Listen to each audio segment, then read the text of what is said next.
The loss of a loving pet can leave a huge void in a family, and there are dog and cat owners who spare little expense when it comes to mourning or grieving for their pets. MYRIAM Wright reports on how they deal with their heartbreak. Americans love their pets. We adore them, and they adore us. He is one of my most faithful, dedicated friends. He takes care of me, he protects me, he sleeps next to me. That's my child.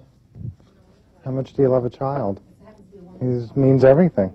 For many of us, they're part of the family, and losing a family member can be devastating. He was lying in a coma, semi-coma, in the living room, and you just knew by the look in his eyes something was wrong.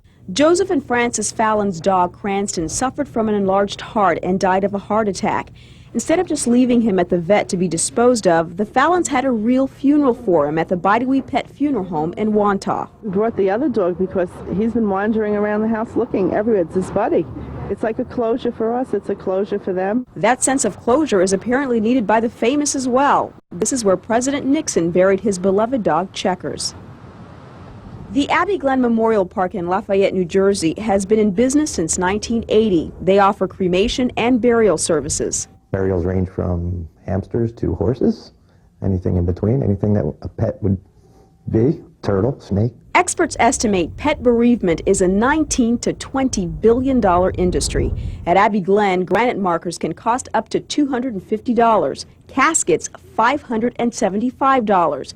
Add to that the $435 cost of a funeral, and the total tab could be in the thousands. And some people will pay even much more than that. Look at this plot of land. A woman had it custom landscaped so that she can bury her 18 pets in a place that looks just like her own backyard at a cost of $250,000. The concept of pet bereavement, of pet cemeteries, of pet funeral parlors is something that's becoming very well accepted now because the public realizes there is a need, and the sense of embarrassment, of secret shame, at being caught grieving for a pet is dissipating. Oh, Mommy, I'm so happy to see you. On this day, Nancy Tucker said goodbye to her mother's cat, a 19-year-old feline her mother found abused. Losing Peanuts was difficult for her 85-year-old mom, so this service was a way to come to terms with Peanuts' death.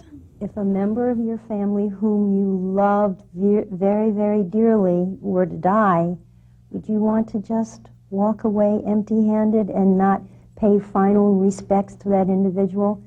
This is what this is. This billion-dollar pet bereavement industry just proves what pet owners have already known, that we just love our animals, and it's okay to grieve for them. MYRIAM Wright, News Channel 4. Now, for those who are considering a cemetery burial for a pet, bereavement experts recommend visiting a pet cemetery in advance so arrangements can be made prior to a period of grieving.